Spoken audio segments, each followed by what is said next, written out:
Hey everyone, welcome to another Friday fireside chat.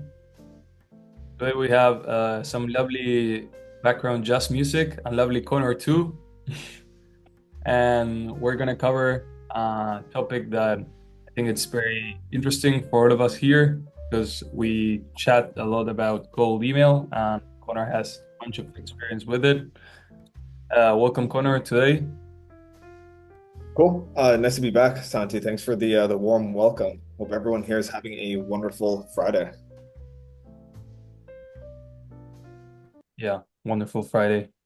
Thanks for preparing this today, Connor. No worries. Yeah, super excited to jump in. Assuming it's a busy Friday, Santi, did you just want me to jump into things if Yeah, that's easy totally. for you? Totally. Cool, cool. You want to just give a brief intro of you and your background for people that didn't join your previous fireside chat? Yeah, absolutely. So, been a part of the group, probably in the starting 50 of the Make Money with Make community. In terms of my background, I'm from Ottawa, Canada. I prepared like a little bit of a slide here. But yeah, so I'm from Ottawa, Canada. I used to paint homes, so I wasn't always in tech. So I used to go into homes, paint walls with a couple of crews of mine. And in 2020, what happened was I pretty much the government said, "Hey, Connor and team, you can't go into homes anymore." So I jumped into tech afterwards, helped two companies pretty much scale very quickly from low seven figures to eight plus figures. Been on the go-to-market side of these companies, and from my experience in lead gen and sales, I've booked over 1,000 meetings. I've sold millions of dollars over Zoom in the last 3 years, and yeah, funny enough, in Buenos Aires here with in Argentina with Santi. So that's a little bit of a background on me, but don't want to chat about myself all day long. Rather put the spotlight in terms of what you guys will get outside of today's webinar or training. And pretty much what we're going to go cover is how we could help you write highly converting copy faster. There's so much content in the community, a lot of great minds. However, one thing that is a bottleneck for all of us is time throughout the week. And if we had way more time to craft copy, we'd be able to, how do I say this, book a lot more meetings because our campaigns would be that much more effective. And today I'll just walk you through my step-by-step process of how I go about writing copy quickly. So I have templates. I could probably share the link to the whimsical with you guys if you want to like jump around and follow along with it. But here, let me know if you guys have access to this here. And what's up, Facundo? What's up, Anjay? And also, what is up, Marlo here and Thomas? Perfect. And if you guys do have any questions, as I'm going through the content today, just feel free to drop a message in the chat. Or Santi, I don't know if we're able to like put hands up and we could just answer some questions like at the end of the presentation. But just jumping into some of the ground rules. Please, guys, like ask questions, ask as many as you can. No question is stupid. Common saying that I always have is an ounce of practice is worth a ton of theory. So we could go over the next like few slides. And my end goal for everyone here is to at least implement one thing from today to help you write your email copy faster. Also, again, like if we're gonna go like any sort of content we cover here today, we'll also be able to build on in the future if that is an option as well. So before we jump into how to write copy and how to craft campaigns, had a question here for the group. Want to ask everyone, what do you think copywriting is? And I asked ChatGPT what it is as well. So if you guys just want to drop your definitions or your answers into the chat, that'd be pretty cool.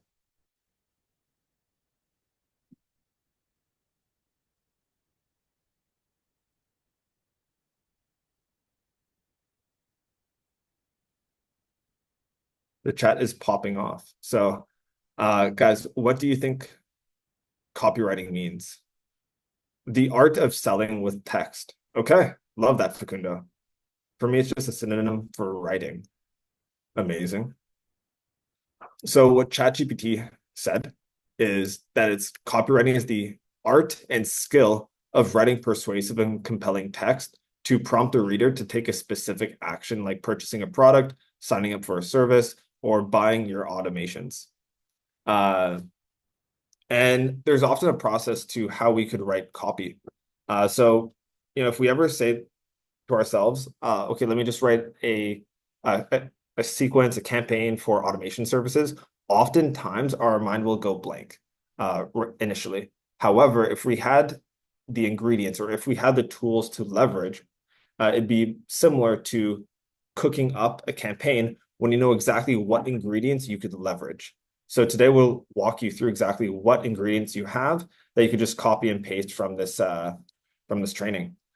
So before we jump into any type of campaign creations, what I like to do is just set the expectations for myself. One thing I always understand is that not every single person that we send an email to will reply. Inbox deliverability is becoming more challenging. Google and Microsoft are cracking down on who actually reaches the inbox. And also, people don't always think that emails are relevant. So that's why not everyone will respond to an email. Next, another expectation that I always follow, and this works for me, might not work for you, but just take everything I say with a grain of salt.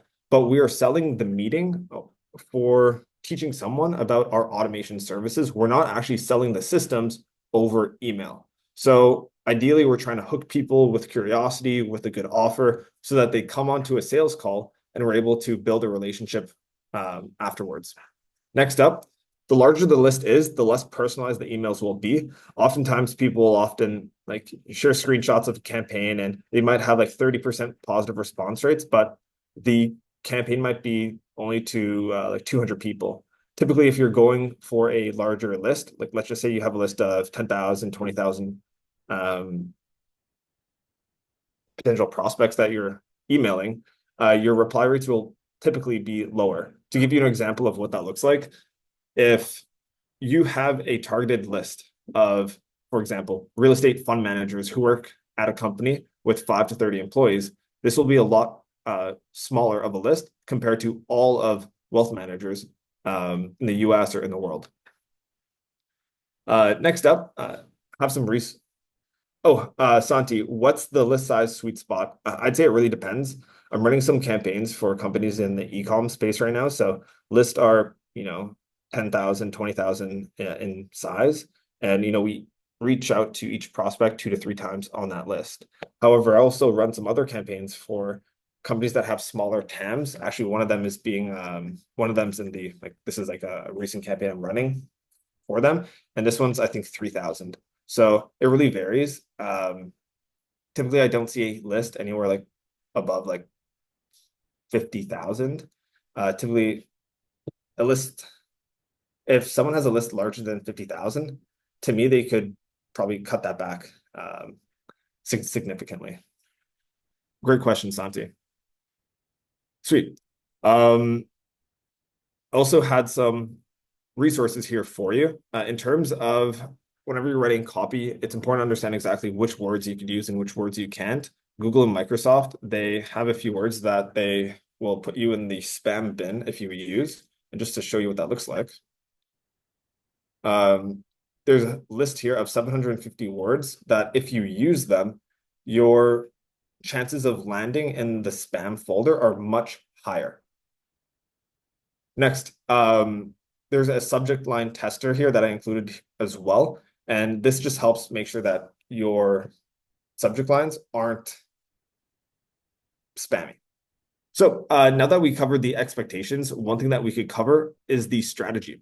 So whenever I approach a campaign, one thing I always do is I want to understand exactly what data I have. So do I have first names or do I not have first names?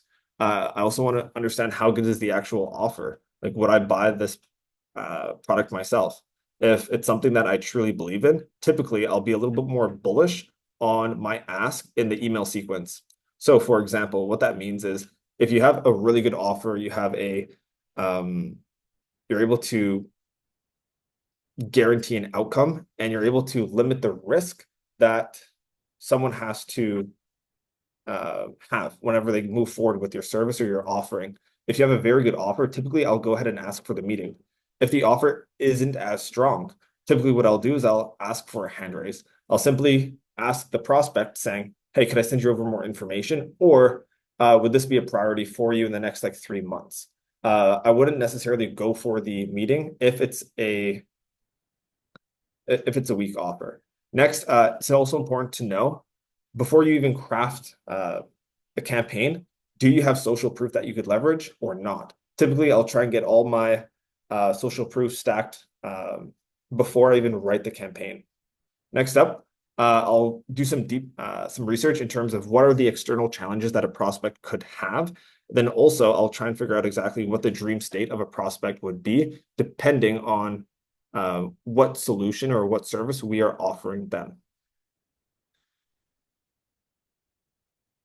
Whenever it comes to email copywriting, typically I'll always do anywhere from 2 to 3 emails. On the first email, I'm really answering the question of why us and why now. And then I'll also share social proof. On the second email that follows the first email, typically this will be a reply to the initial email. And then I'll either be expanding on the first email of saying, hey, this is actually how we accomplished what we said in the case study, or I'll provide someone with a simple reminder. Alternatively, I'll give them another option of how we're able to support them resolve a potential problem of theirs with our service offering. Lastly, for the third step in the email, and steps are just individual emails that we send to our prospect, we'll switch up the value prop. So typically with value propositions, we can either help someone make money, save money, or save them time. So with automation services, we can either say that, hey, I'm going to go help you generate an additional like 15 leads a month. That's going to go help someone make money. But if we say, hey, I'm going to go help you build a Facebook ad creation tool where it's going to go save you like 3 hours of copywriting time a week, then that one would be relevant towards, well, that would just be helping someone save time. So I'll switch up the value props typically between these three throughout the complete email campaign. Want to take a pause here. Any questions about what we covered so far?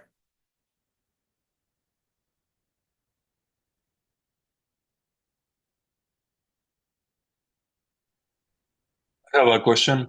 Do you Yeah, for sure. usually start with money making value prop and then if it doesn't work, try to go to the others, or how do you manage that? I don't know if there's like an end all be all when it comes to saying like, hey, like let's go with like this value prop. Typically, I always go towards the money making value prop, like you mentioned, mainly because it's people like I've never met someone that does not want to make more money. So yeah, I typically start with, hey, I'll help you make X amount more money instead of, hey, I'll help you save, time. Great question. Okay. Cool. And when you have something maybe a little bit harder to sell, say you're selling like custom developed software solutions, which are expensive, you need to start paying them now, and you don't see the results up until I don't know, like 3 months. How would you how would you approach a thing like this? Yeah, for sure. So funny enough, a partner of mine, we were running a campaign and pretty much we were using generative AI to go on a website, scrape text, and specifically for web development and automations, we pretty much just say, hey, do you know what? Saw your website. We use like generative AI to say, hey, I thought that you might be interested in like generative AI like line.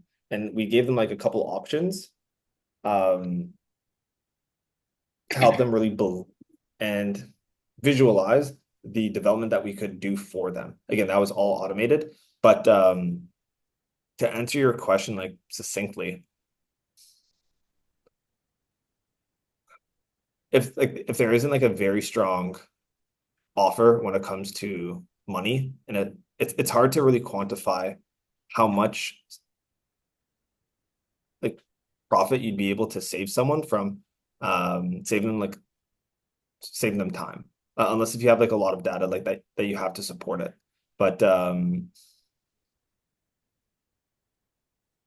I think I have a little bit more context specifically for your question after in the copywriting section of today's training. So I hope Cool. maybe we could come back to that question.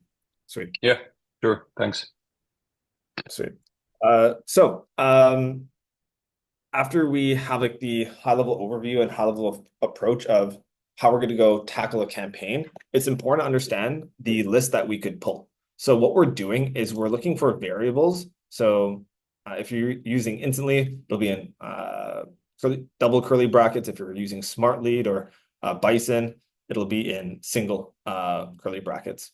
What I try and do is I try and ask myself, between the company and the person, what are some data points that would help me actually make my point to them, or what's something that I could leverage to enhance my message. So just, I don't want to go through each and every single one. I'll just scroll through these. I'll mention a few, but let's just say that we have a mid-market company that has a lot of case studies. What I would do in that situation is I would pull their case studies, and then I would do lookalike audiences. So if someone has, like, let's just say they have a lot of experience doing Facebook ads for furniture companies, I would leverage that one case study for furniture companies, and then I would just pull a list of all the furniture companies in like the e-com space, and then I would just send them a hyper targeted case study with them, and it's typically it's helped me get higher reply rates in the past. Next up, technographics are just asking pretty much we're getting an understanding of what technologies the website uses. We could also search keywords in Apollo. We could scrape their AOV. We could see exactly if their name was mentioned in the news. If you guys have any questions about how to get this data, feel free to let me know at the end of today's training. There's a few tools that I could recommend. You could also pull screenshots. You could see if there's any companies running ads. When it comes to the actual person that you're reaching out to, you can see if they have any sort of LinkedIn recommendations on their profile, if they posted something recently, how long they've been in the role for, and also what their role is, and also like their location. So once we have the strategy, once we have pulled all of the variables that we could leverage inside of our campaign, then we could finally start creating the actual copy. Okay. So for the initial email, typically the sections that I always include in them is a subject line. Well, you almost have to include a subject line. It's important to be mindful of the preview text. So once someone goes in their email inbox, what are the first few lines or first few words of the email that will actually show up without them actually needing to click into the email? The intro is the first line, typically including like relevance or recency or answering their question. Why are you reaching out to them right now? Following that, this sentence, I'll typically have a connecting sentence, and this will either explain more about the case study, the offer that I have for them, or it'll be like how do I say this? Or it'll just talk about like the industry in general. Lastly, here's a CTA that I often like. I'll always include a CTA, then sometimes like a PS line. So whenever I'm writing copy as well, words that I found are very powerful that we'll see in just a moment are the following: without, besides, so that, apart, but, and if, and you'll see how we leverage them. So in the first sentence, whenever we're sending a cold email, there's a few different types of approaches that we could have to capture a prospect's attention. This is all from Josh Brown and Eric Nowalski. Typically, I love their content, and I've used it inside my cold email campaigns, and I've been able to get anywhere from like 3% to upwards of like 14-15% in terms of reply rates. So what they say is you could problem sniff. So this is pretty much saying, hey, I think you have this problem. Here's a potential solution. You could talk about something that's relevant or recent, specific to their company or a recent post of theirs. You could follow up with them in a third email and just mention that you sent them an email previously. you could ask an illuminating question. And an illuminating question is typically an open-ended question where you're not asking someone like a yes or no. Like you're not giving them the option to say yes or no. You're asking them for their thoughts. You could provide an extremely relevant case study. You could talk about the industry. You could provide an analogy. You could give a self-remark, or you could use a bit of humor. So these are all the types of intro lines that I typically leverage whenever I'm writing copy. And because the whole point of today's training is to help you write copy faster, typically what I do whenever I'm, coming up, spinning up a sequence is I'll just see these as ingredients and I'll mix and match them for all the campaigns that I'm writing for a specific client. So it gives me a place to start. And because I have a place to start, I'm often able to finish writing the campaign much faster. Next, for the second line of a cold email, typically what I do is I'll talk about our social proof. I'll provide an explainer with something that includes, or like with a sentence that includes the words "so that," just so that we're able to become much more detailed. So, an example I think that this is from Eric Nowalski says is the first example is pretty weak. It would include saying we could help you validate all of your emails. However, one that's a lot more powerful that gives the reader much more context into as to how we could help them and solve a potential pain point of theirs is we would say we built an email verification system that will actually send an email on your behalf to an email address and return the verification result so that you can safely send to catch-all email addresses with your infrastructure. And the reason why the "so that" is powerful is you're able to go one level deeper into how you're actually able to help them solve their problem, or how you're able to help yourself stand out from your competitors. Santi, I think that this is one that I used for a web dev company in the past, and this is just AI generation for ideas. So we use Zenrose and Clay to scrape website text, and we prompted it to say, hey, can you give me a few development ideas based on this website text? And what we said as well is, hey, these are just a few of the ideas we came up for your business without even jumping on a call with you. If you want to see something that's a lot more detailed, are you open for like a brief chat? And typically, because we made the email seem very personalized, like I think that they had like 4 to 5 different like personalization variables, we got great results. But that was pretty much like 8 months ago. Cool. So you use like AI personalization more than once on the email. Yeah. And like if you like spin it up a few times, like let's just say that we're reaching out to someone on um we have their LinkedIn, we know where they live, we know what their company does. We would have like the first line say, hey John, the reason I'm reaching out to you is thought that you'd be open to increasing your site conversion rate to help you generate more revenue.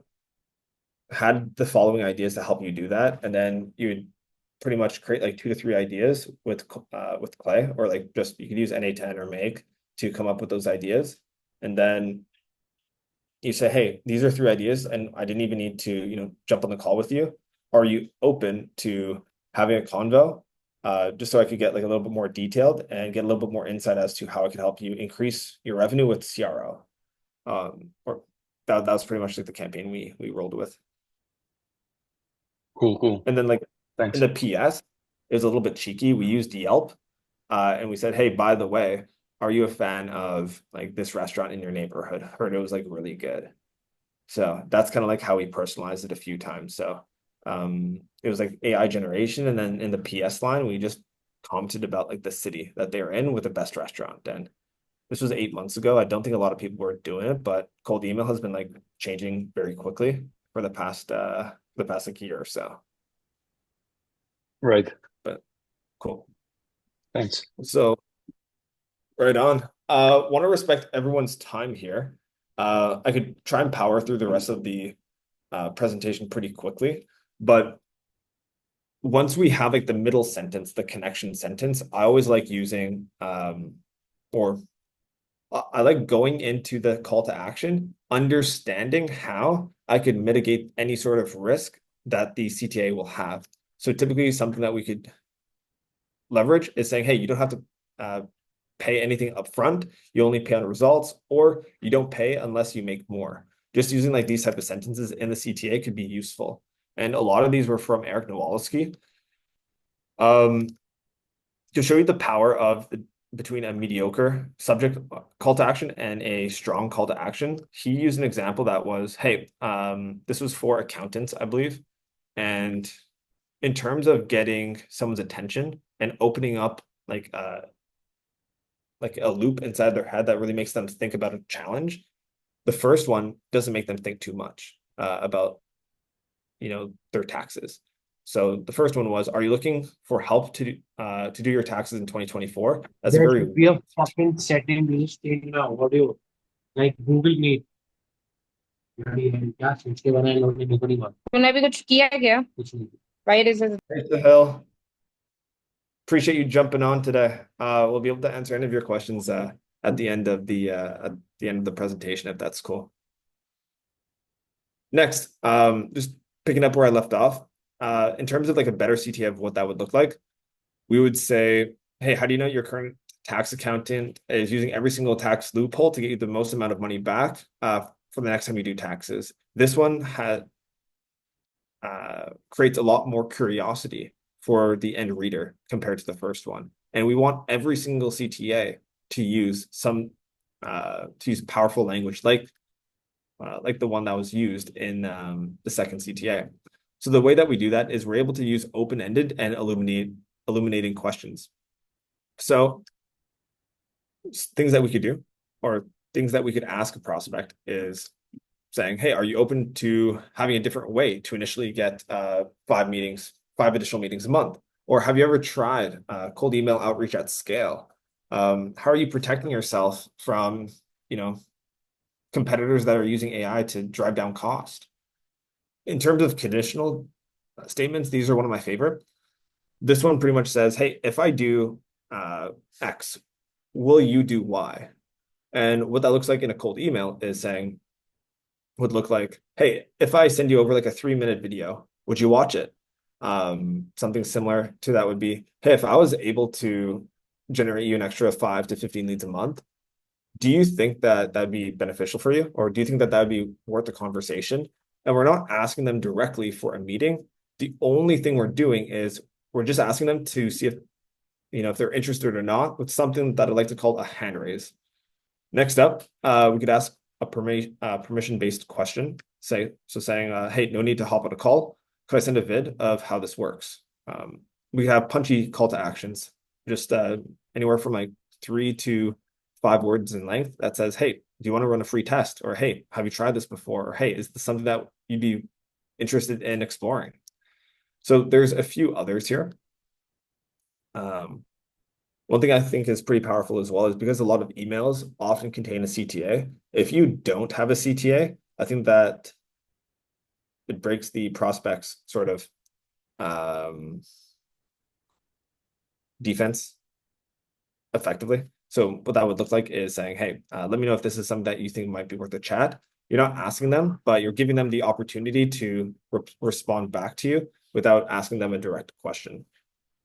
Next up for PS lines, what I like to do is to use analogies, be funny, or to also get a little bit cheeky and send them content in a short YouTube vid in a PS line, or it doesn't have to be a YouTube vid, it could just be a Loom video. So this was all for the first email that we send, and we could leverage these parts again in a second or even in a third email, just to give some high level direction in terms of how I approach the second email of a campaign. I'll typically either give more context, I'll provide a simple notification or like a simple email saying, hey, do you know what? I thought that this email might have got buried in your inbox. Is this still something that might interest you?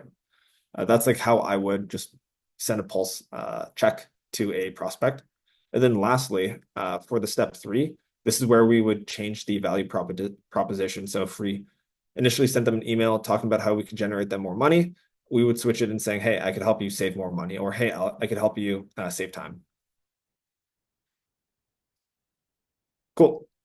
So the last two parts of the campaign are pretty easy. It's not necessarily, copy specific of or how to create copy. We're just going to go talk about how you could syntax your text efficiently. And for those that don't know what syntax is, it's a function that Smartlead and Instantly allow users to use. And what will happen is if you have a function that looks something like this, whenever you send an email, the results or the options inside of the function will alternate. So if on the first email that you send, example 1 would be returned. In the second email that you send, example 3 or example 2 could be returned, and it randomizes every single time that you send an email. And you could use this syntax multiple times in a sentence. You could syntax sentences as a whole. You could even syntax sections of your subject line. In terms of what I like doing as well with syntax is I like using something called liquid syntax, where depending on what day of the week we're sending an email on, one thing that we could leverage is saying if it's between Monday and Wednesday, this is specific to Instantly. However, you're able to say, hey, are you open for a chat anytime this week? And that's only if you're sending an email on Monday to Wednesday. If you're sending an email between Thursday and Sunday, typically you could ask the question saying, hey, are you available anytime next week for a meeting? Because if you send someone an email and it's Friday afternoon and you say, hey, are you available anytime this week to meet? They're going to go think that this is like an automated message, and you never want a prospect to think that. So I shared this link with the group here, and you guys could just like copy this line and use it, and feel free to leverage it. Next up, we could sign off our emails with saying, hey, I hope you have a wonderful Tuesday, or hey, I hope you have a wonderful Wednesday. You could just do the same thing here. All you have to do to change it is like come in the middle here, wherever it says like it's Thursday or it's Wednesday, and you could just change it however you want. Like have a nice Thursday, or have a great, or like on Friday, you could say, have a nice weekend. Something that's very personalized. Santi asked, do you syntax subject lines? I do, yeah. Sometimes I will just make whole other, what do we call them? Variants for certain subject lines, but typically if I'm sending a lot of volume through a subject line, I want to syntax it instead of just using a variant, because I don't want the same variant subject line to be used like multiple times. Sweet. Great question, by the way, Santu. When it comes to Instantly as well, there are hidden variables that I don't think people leverage a lot. Some of those being is like the sending account name. This one will just return your first name and last name of the email account that you're leveraging. This one will return only the first name. This one will return the email address. There is a video here as well that just explains kind of like in more detail about how you could leverage syntax. When it comes to A/B testing next, it's often like a term that's thrown around very loosely, but to show you exactly what syntaxing, or not syntaxing, what A/B testing does is in a specific time period. Typically, I like doing this on a weekly or bi-weekly basis, depending on how much attention I'm giving a campaign. But I'll typically give like 3 subject lines that I'm going to be testing, and I syntax those. And every single week, every single 2 weeks, what I'm doing is after a meaningful amount of data flows through each and every single sequence, typically I like at least having a minimum of 500 emails go through every single sequence or every single variant, just to make a data-driven decision. But I'll see exactly which subject lines get the best reply rates. I don't track opens, I mostly track replies. And then I do the same thing here for call to action. So you could have like, you could split test different call to actions. So if you have 2 different CTAs and you have 2 different call to actions, typically what you want to do is you'd have 4 different variants that you are testing. Next, what happens? Here, I'll pause here. I think Santi had a question. And just to share the question with the rest of the group, do you use different sending persons? I mean, when doing this for a client. Sometimes, yeah. Typically I don't, like, let's just say that a team or like a company has like 3, 4 founders, will spin up like all the co-founders' emails, and we'll just manage the replies for them. So yeah, it's not just the CEO's like first name, last name. It could be like multiple people. And if you have multiple different like sending domains or sending accounts, this is when it's useful to use these sneaky variables.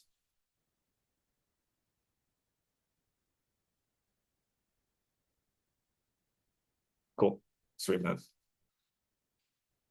So coming back to the A/B testing, one thing that um, we would need to do after the period is done is we'd want to see exactly which variant has the best reply rates. So if subject line A has 3.5 and subject line B has 3.75, we would want to copy the subject line with 3.75 for the next period. And then we do the same thing here with the call to action.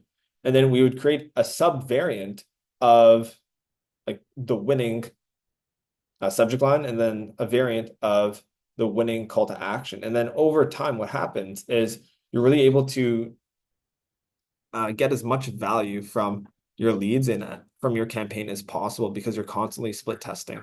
And over time, if your TAM is large enough, you could do this. Like, guys, like for all of like our TAM, like in the automation space, is massive. Every single company could use no-code solutions, and like we pretty much have like an infinite TAM if you really think about it. And if you're able to change your subject line from like, let's just say 3%, or your reply rates from like 3% to 6%, you could send like half the amount of emails and still get the same amount of booked meetings in your calendar. So that's I think A/B testing is pretty powerful as well. And yeah, that's pretty much the content that I want to run by you guys for today. We covered the expectations of copywriting, how to create campaign strategy, how to pull list, and the variables that you could leverage. We also looked at some frameworks that we could leverage whenever we're creating campaigns, just so that we could save time and we have a starting point. We looked at Spintax, and we also looked at A/B testing. So please, like let me know if you guys have any questions. Happy to answer any and all of your questions. So I guess I could pass the mic over to you guys, and thanks so much for coming to today's training. Hey man, thanks for the chat. It was excellent. Just on this last topic, I had a question. Do you usually run your campaigns in like monthly tests or sprints? Bi-weekly normally. Sometimes, like depending on like how large like the campaign is for like the client, we'll do like weekly split tests. Like for example, I launched a client in the e-com space, and he has a massive TAM on Tuesday this week. And I'm gonna be like looking at like which campaigns perform the best tomorrow. So he's getting a little bit more attention specifically because it's Black Friday, like in like 2, 3 weeks, and there's a shorter time frame to how do I say this? Get people really excited about his services. What does he sell? He sells like e-com data pretty much. So pretty much able to give how do I say this? People go on a website, de-anonymize like email addresses so that they could just add email addresses into like their Klaviyo flows, and just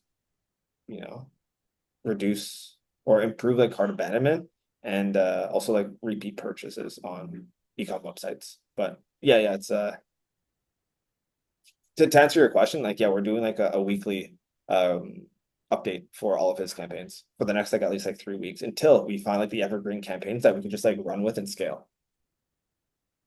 Cool. And here Anjay is asking, before you mentioned like you had some tools. I think this is related to like getting event data, like someone changed their job or something like that, or mentioned on the news or something? If you have the Event tools data? for that.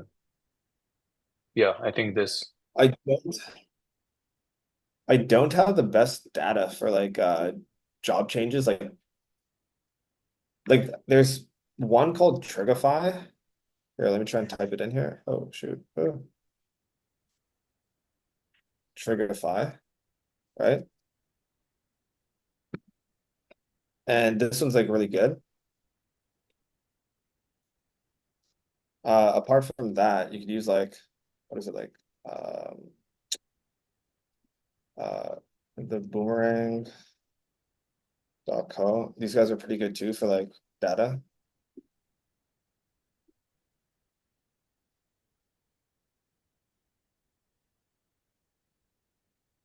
And like with these, you guys could just like scrape LinkedIn.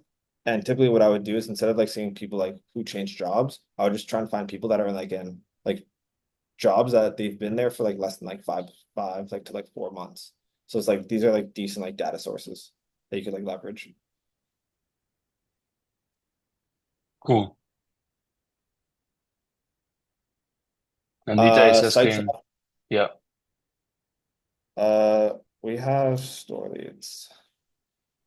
how to get site traffic estimations. This is specifically for ecom, but you could use like built with, or you could use like similar web,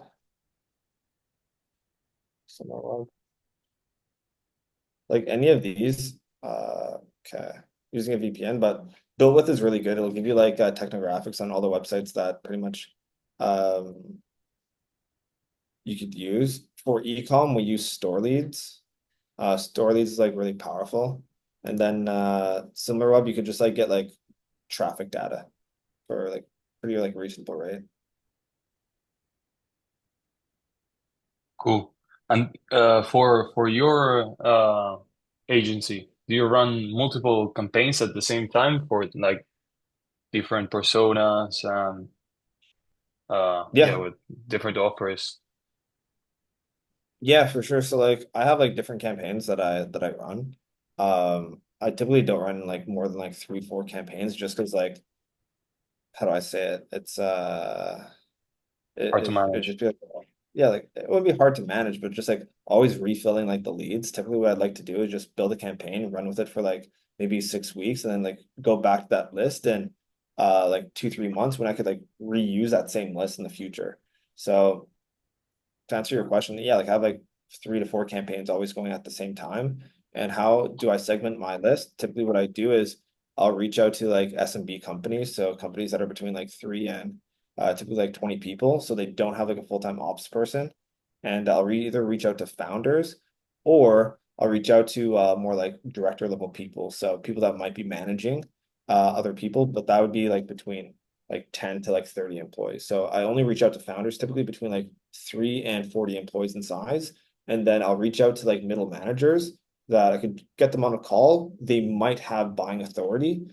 So they'll typically be anywhere from like 15 to like 35 employees in size. And sometimes like, you're reaching out to like directors or VPs, people that could actually sign off on like a 3K to like a 5K project without the need of, needing to like loop in a bunch of people to break like get the deal like over the line. So like Cool, that's cool. kind of And you how you use instantly, right? yeah, I do use Instantly and something called Bison, but it's like Cool. it's yeah. And what's your workflow for the leads? Like, I mean, you get them from somewhere, say a photo, for example. Then you put them on Yeah. instantly, but you're also saving them on another database or something, or you just put on instantly, run the campaign, and delete them later when you need to upload more. Yeah, so what I'm actually in the process of doing right now is I'm about to get like something called Supabase, like Supabase. Yeah, So yeah, I'm just gonna be starting to like track all my leads in Supabase. Like I don't have like the most pristine, typically like pristine process. Typically what I'll do is I'll just how do I say this? Like yeah, like I'll just always like download like the same leads. Like I'm not sending enough volume where I have like, millions and millions of contact data points already. I just typically like scrape fresh list every single time I do a campaign. Okay, cool. Thanks. Cool. Sweet, man. Cool. I don't know if someone has any other question. In the meantime, thanks so much, Connor, for setting this up. I think was a really valuable presentation. Good topic for all of us here. I know you run a few successful campaigns, and you do this quite a bit. So all of your insights are super useful, man. Thanks so For much. sure. Yeah. Santi, thanks so much. And yeah, thanks for having me and thanks for the great questions, everyone. I'll see you guys in the community. Great. Thanks, Connor. Everyone, have a great weekend. Take Bye. care. Bye. Bye.